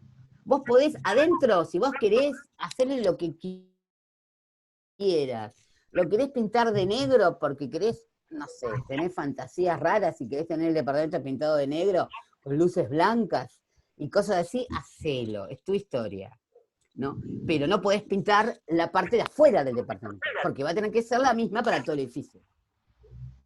¿Sí? ¿Alguna otra pregunta? Los locales de instalación de los servicios centrales. Y esta solución, la F, es una solución, esto no estaba en la 13512, que me habla de que en todo departamento tenés las cañerías de qué? De agua, de cloaca, de luz, de gas. Y todas esas cañerías tienen partes que van a ser comunes y partes que van a ser privativas. La gran duda acá, y es uno de los temas de más conflicto en la propiedad horizontal o ha sido, es cuando se rompe la cañería, ¿quién la arregla? ¿La arreglamos todos o la arregla el dueño de lo que sería? Fíjense cómo tenemos metido en la cabeza que sos el dueño de la unidad funcional. No, sos el dueño de un derecho real de propiedad, sos el titular de un derecho real de propiedad horizontal y que tenés una parte de uso privativo. Así es todo. O sea, ustedes nunca más digan, voy a comprarme un departamento. No, van a decir, voy a adquirir un sistema de propiedad horizontal, voy a entrar a un derecho real de propiedad horizontal, donde voy a tener un departamento de uso privativo, si quieren. Así. Eso sentado tomando mate en la cocina. La F, ¿qué me dice? Que van a ser comunes las cañerías que conducen fluidos o energía en toda su extensión, si están embutidas, y los cableados, hasta su ingreso en la unidad funcional. Acá era donde yo, cuando hago la clase presencial, ya tenía ubicado cómo hacía la demostración. No, va a ser muy complicado. El tema es así. Todas las cañerías que conducen los fluidos, el gas, el agua, la cloaca, o la energía, porque son los cableados eléctricos, son comunes hasta la entrada al departamento. ¿Sí? O sea, que si la rotura se produce de la entrada del departamento, o sea, cuando entra a la pared es común, porque la pared es la que me divide mi departamento del pasillo. Entonces, cuando sale de esa pared común, que ahí es donde entra mi parte de uso privativo, ahí deja de ser común para pasar a ser de uso privativo. Entonces, si se rompe de esa entrada para adentro, la que la tengo que arreglar soy yo. Y si se rompe de esa entrada para afuera, la que la tienen que arreglar son todos, porque es común. Esto es una discusión porque en la 13512 no decía nada. Los reglamentos de propiedad horizontal empezaron a dar soluciones a este tema, y en la ley ha tomado esta, que era una de las tantas soluciones que había. Entonces, esta es la que rige actualmente. Todas las cañerías y todos los cableados son comunes hasta el ingreso al departamento. Cuando entran al departamento, dejan de ser comunes para pasar a ser de uso privativo. Pero recuerden que siempre la cañería viene por el pasillo común y entra entonces la pared, porque son comunes las paredes que dividen los departamentos entre sí y el departamento con el pasillo. Entonces, como la pared es común, la entrada al departamento se produce ya adentro del departamento, cuando sale el cañito que va hacia el calefón. ¿Sí? Ahora, para el agua, si se me rompe el caño de agua que va del calefón al baño, que pasa por el piso de mi departamento, a pesar de que el piso es común, eso es para mi arreglo, porque ya pasó de adentro de mi departamento. ¿Lo entienden? ¿Sí? Los locales para alojamiento del encargado, nunca portero. Los ascensores, montacargas, escaleras mecánicas, etc. ¿Y ven? Los muros exteriores y los divisorios de las unidades entre sí son cosas y partes comunes. Si había alguna duda por lo que me decía el inciso D, lo repite. Y esto que es una súper innovación. Las instalaciones necesarias para el acceso y circulación de personas con discapacidad, fijas o móviles, externas a la unidad funcional y a las vías de evacuación alternativas para los casos de siniestros. Esto que parece decir, me miran, ¿ustedes saben las discusiones que hubo?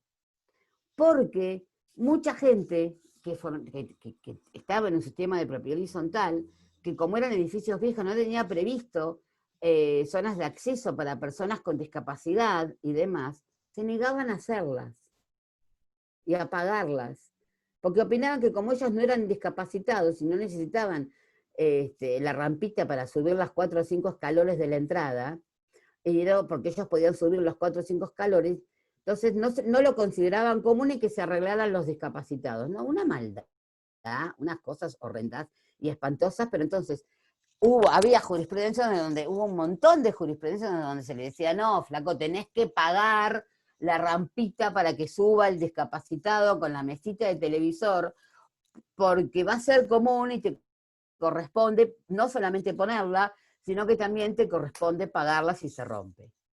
Entonces acá se lo enumera como una parte común. Y todos los artefactos o instalaciones vigentes para servicios de beneficio común, que pueden ser innumerables, porque pueden ir desde calderas hasta, no sé. Ahora las compactadoras no existen más. Antes existían las compactadoras de basura. Ahora no hay más compactadoras de... No, perdón, no hay más calderas que quemen la basura. Hay compactadoras de basura. Ahora bien, estas son las cosas que necesariamente van a ser comunes. Después tenemos los elementos que pueden no existir y que tampoco necesariamente pueden ser comunes. Y son toda una serie de elementos que, como les dije, están preparados para edificios que en general no son los de los PH o de la casa arriba y abajo. ¿Qué son? Yo les cuento porque por ahí no los reconocen. Estos son los conocidos como amenities y están puestos en español, porque yo sé que los amenities cuando te los enumeran no están en español. Porque serían el swimming pool, el solarium sí, porque como es una palabra la dejan, el gym, el laundry y el Zoom, ¿no? Entonces, traducidos a nuestro idioma, es la piscina, el solarium, el gimnasio, el lavadero, el salón de sus múltiples. ¿Alguna vez vieron de que en este tipo de amenities al lavadero lo llamaban lavadero? Nunca, jamás en la vida, es el laundry. Porque el gym, obvio. Y el Zoom, que es el salón de sus múltiples, que muchas lo suelen llamar el quincho, ¿viste? Porque bueno, pero en realidad sería el salón de sus múltiples. Y el swimming pool, que en realidad generalmente es una especie de palangana gigante, los amenities, ¿viste? Que estas cosas, si existen, pueden ser comunes o pueden que no sean comunes. Yo no sé para qué estén enumeradas, porque en realidad no es una cosa que van a existir en todos los inmuebles, ni que sea necesario que me digan que son comunes o no comunes, y de que pueden ser utilizadas por todos o no utilizadas por todos. O sea, eso va a depender de cada sistema. Y en general para este tipo de amenities lo que tienen, hay un artículo específico de la ley, que me habla del swimming pool, del gym y del laundry y todos esos, porque está hecho para gente como uno, ¿vieron? Toda la regulación, no para la casa arriba o una atrás o un PH con 5 casitas y cosas así que suelen no tener esto. Por eso te dicen, no es indispensable que existan. O sea, vos tenés que soportar que alguien te diga, a ver, puede ser que haya propiedades horizontales sin estas cosas, ¿sí? O sea, no es indispensable, no es necesario que todos los inmuebles tengan. Sí es indispensable que todos los inmuebles tengan, qué sé yo, terreno, tengan pasillos, tengan techos, tengan esto. No es indispensable que tenga piscina, que tenga solarium, que tenga gym. Ah, gracias por decírmelo, porque yo pensé que cada vez que iba a tener una propiedad horizontal, iba a tener que tener estas cosas. Si están, son comunes. Esto es lo que me está diciendo acá. Aunque ya vimos que no es obligatorio porque hay cosas que pueden ser comunes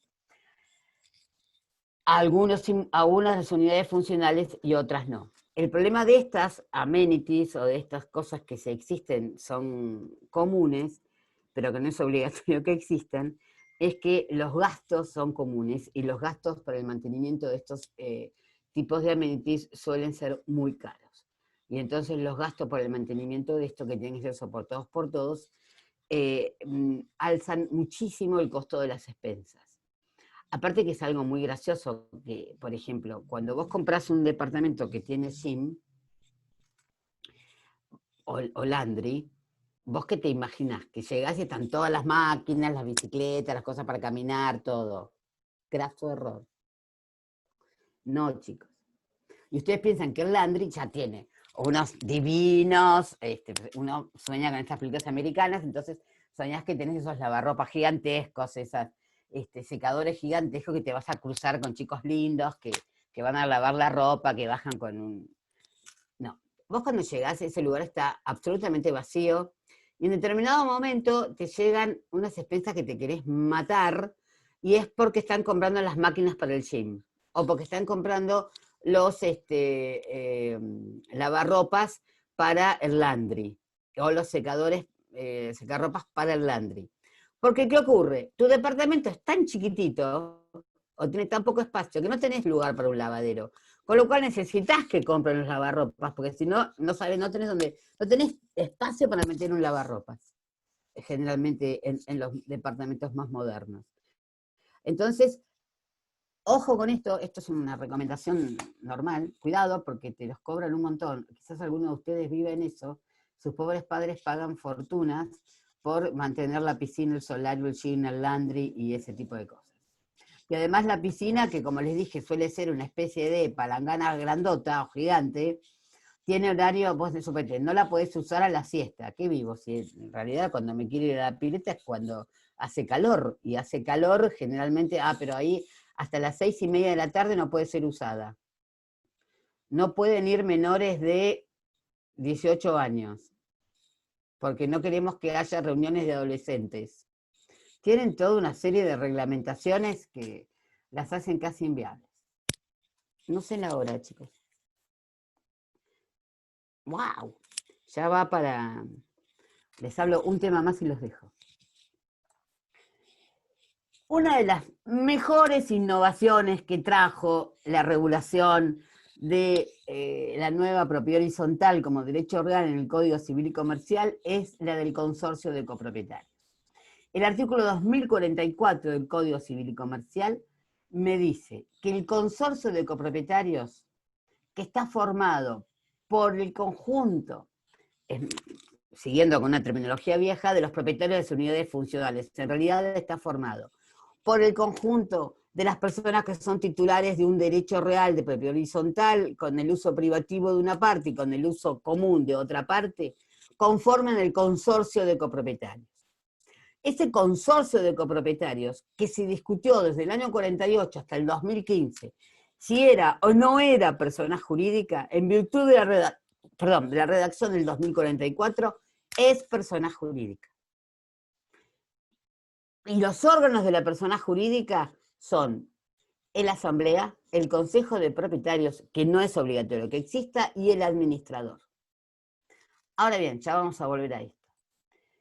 Desde que se creó o se consideró a la propiedad horizontal como un derecho real aparte, es que comenzó a discutirse doctrinariamente si el consorcio de copropietarios, que estaba conformado por todos los que tenían el derecho real de propiedad horizontal, era o no era una persona jurídica de los miembros que lo componían.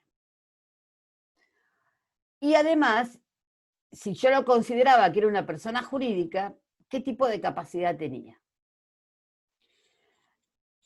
Entonces, primero se hablaba de una cuestión exegética, se buscaba a ver si la 13.512 decía algo de darle personalidad, la ley 13.512 no decía absolutamente nada, entonces, desde un punto de vista un poco rudimentario, había muchos autores que decían no es persona jurídica porque la ley no lo dice. Pero, ¿qué pasó? El considerarlo o no considerarlo persona jurídica tenía muchas consecuencias prácticas. Y una de las consecuencias prácticas que dio lugar a que comenzara a hablarse doctrinariamente de manera más seria de la personalidad jurídica del consorcio fue toda la materia de juicios contra el consorcio. Porque si yo no considero que no es una persona jurídica distinta, el señor que es el administrador es un administrador de cada uno de los que forman parte del sistema. Mientras que si yo digo que el consorcio es una persona jurídica distinta, el administrador es administrador del consorcio. Y si yo le inicio un juicio, hoy diríamos, sin lugar a dudas, al consorcio. O sea, si yo era el portero del edificio y me echaban mal, sin causa, y me tenían que pagar una indemnización, ¿a quién demandaba? Si yo considero que el consorcio no es persona jurídica, tengo que demandar a cada uno de los miembros del sistema. No me basta con demandar y mandar la demanda al administrador, porque las demandas, además, se tienen que notificar en el domicilio real del demandado, con lo cual yo tenía que salir a buscar cuál era el domicilio real de cada uno de los miembros del sistema, que podía ser el departamento del edificio o no podía ser. Por eso, los primeros fallos que le dieron lugar a esta idea de la propiedad jurídica del consorcio fueron justamente a Cámara de Plata. Porque, ¿qué ocurría? Echaban al portero, el portero tenía que iniciar juicio, y acá en Mar del Plata hay edificios que no tienen a nadie que esté domiciliado en el edificio. Y menos cuando les estoy hablando de esto que era fines de la década del 50, donde era muy común que la gente tuviera el departamento exclusivamente para veranear diciembre, enero y febrero, y el resto del año estuviera cerrado. Entonces, el señor, con suerte se domiciliaban en Buenos Aires, pero por ahí se domiciliaban en cualquier lugar del país, podía ser de Jujuy hasta Tierra del Fuego. Con lo cual, la demanda para el empleado que había sido echado y necesitaba hacer un juicio era terriblemente dificultoso y oneroso. Entonces, comenzaron a salir fallos por los cuales se decía que ahora, entre todo lo que me pasa, se me está quedando sin batería. Y esta se me apaga rapidísimo. Espérenme.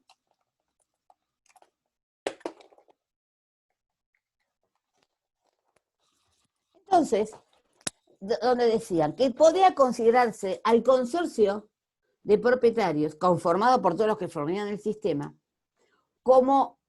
y el que había sido empleado no era empleado de cada uno de ellos en particular, sino que era empleado de todos, razón por la cual podía demandar al conjunto todos, o sea, al consorcio, y que la notificación de esa demanda podía hacerse, ¿dónde? O en el domicilio del consorcio, que podía ser en el edificio o en el domicilio del administrador, que era en definitiva el representante legal del consorcio. A partir de estos fallos, que ya les digo, fue a fines de la década del 50, a principios de la década del 60, es que la doctrina comenzó a hablar de que evidentemente, dado este motivo práctico y muchos otros que fueron surgiendo, era necesario empezar a considerar al consorcio como una persona jurídica distinta de sus miembros. Y lo que se analizaba para poder determinar los atributos de la personalidad, para poder determinar si este consorcio, si podía considerárselo como una persona jurídica aparte. Ustedes saben que los atributos de la personalidad son el nombre, consorcio de propietarios de la avenida Colón 2538. Ese es el nombre del consorcio. ¿Mm? Domicilio, sí, el domicilio, o sea, el consorcio nace, vive y muere porque hay un inmueble que está afectado a propiedad horizontal. Razón por la cual el domicilio del consorcio es el inmueble que está afectado a propiedad horizontal. Estado, ustedes saben que las personas jurídicas no tienen estado, no son casadas, viudas, solteras. Ahora, la capacidad. Ahí es donde, en general, lo que se hablaba, bueno, acá me falta poner principio de especialidad. ¿Por qué? Porque se iba a la especificidad del consorcio. La capacidad que tenía el consorcio era para llevar adelante la vida del consorcio, no para cualquier cosa. Lo típico era recaudación de expensas y fondos de reserva, pero por ahí era necesario o conveniente de que el consorcio realizara alguna acción, como por ejemplo, a efectos de recaudar expensas, si tenía que rematar un departamento, bueno, podía llegar a resultar conveniente que el consorcio se quedara siendo titular de dominio del departamento. Y si quería después lo podía vender, o lo podía utilizar, lo podía alquilar, lo que fuera. Pero lo que no podía hacer el consorcio de propietarios era decir, bueno, vamos a comprar un inmueble que está ubicado en el puerto y vamos a poner una fábrica de línea de pescado. No, porque eso es un objeto absoluto y totalmente extraño a la vida del consorcio. Pero su capacidad entonces estaba reducida a llevar adelante la vida del consorcio. Por eso se hablaba del principio de especialidad para la capacidad de derecho, porque se decía que era una capacidad funcional, a lo que fuera necesario o funcional para la vida del consorcio. Y dentro de esa capacidad necesaria o funcional estaba, ya antes de que se reformara el Código Civil y Comercial, la posibilidad de adquirir inmuebles, pero no cualquier inmueble, sino algo que fuera necesario para el consorcio. ¿Sí? Bien. Uno de los puntos también más discutidos en cuanto a los atributos de la personalidad del consorcio era el tema del patrimonio. Porque decían, ¿cuál es el patrimonio del consorcio? Por empezar, que las personas físicas o las personas jurídicas en realidad lo que tienen es una capacidad para adquirir patrimonio, no necesariamente tienen que tenerlo. Yo no dejo de considerar persona a un indigente porque no tenga patrimonio, ¿sí? Sino que lo que decimos es que tienen la posibilidad o la facultad de poder adquirir ese patrimonio. Lo mismo pasaba con el consorcio de propietarios. El proyecto de reforma del año 1998 del Código Civil, que también creaba un Código Civil y Comercial, que también incorporaba a la propiedad horizontal como un derecho real y lo regulaba, me daba un artículo que no está en esta regulación, y me decía cómo estaba compuesto el patrimonio del consorcio. El patrimonio del consorcio se integra con el fondo de reserva, otras recaudaciones, los créditos contra los consorcistas o terceros, las unidades de funciones que se le asignen o que se adquieren el inmueble, y en general las cosas y bienes afectados en su beneficio dentro de los fines que justifican su existencia. Siempre recuerden la capacidad de derecho funcional dentro de los fines que justifican su existencia. Así me decía este artículo del proyecto. O sea que alguno de estos puede llegar a ser lo que conforme el consorcio de propietarios. Y dentro de los elementos necesarios en un reglamento de propiedad horizontal, me decía cómo está compuesto el patrimonio. ¿Saben lo que hacemos? Copiamos este artículo. El artículo 1980 del proyecto del año 98. el patrimonio del consorcio va a estar compuesto por ta. Y quizás otro montón de cosas. Y puede no tener nada o como puede tenerlas. ¿Sí? Porque volvemos a lo mismo, lo que tiene es la capacidad para adquirir patrimonio. Yo sé de que el gran problema del patrimonio deviene en decir, y si no tiene, ¿cómo cobro? Entonces, como toda persona jurídica, detrás de la persona jurídica hay personas que lo componen. Y en consecuencia, si el patrimonio del consorcio no alcanza o no llega a cubrir, los que integran el sistema son los que van a tener que venir a considerarlo. El artículo 2044, entonces, del Código Civil y Comercial me da la personalidad del consorcio, y hasta que se modificó el código y se sancionó este artículo, el único lugar y el primer lugar que le dio personalidad al consorcio fue una DTR, son las disposiciones técnico-registrales del registro de la propiedad inmueble de la provincia de Buenos Aires, donde la DTR 14 del año 2010 es la que me regula toda la propiedad horizontal, cómo se escribe, cómo no se escribe, cómo deja de escribirse. Entonces justamente me decía, el consorcio de propietarios del régimen de propiedad horizontal, en su calidad de sujeto de derecho con personalidad restringida para los fines de su constitución, es susceptible de ser titular dominial de inmuebles enajenados a su favor, siempre que lo sea en cumplimiento, uso y defensa de los intereses comunes, siendo los mismos calificados por el notario autorizante del acto y o el juez, dejándose debida constancia de hecho en los respectivos documentos ingresados para su registración. Porque esto comenzó justamente por el ejemplo que les di.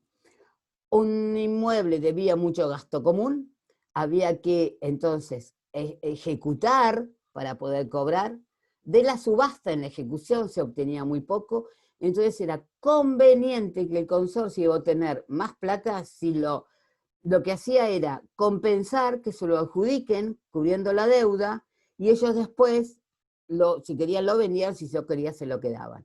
Entonces había muchos, fue muy gracioso, porque en determinado momento hubo este planteo por unos abogados de aquí de la ciudad de Mar del Plata, en donde hicieron la consulta al Colegio de Escribanos diciendo, ¿es posible que un consorcio pueda llegar a ser compensar deuda y quedarse como titular de dominio de los departamentos del propio edificio del propio consorcio?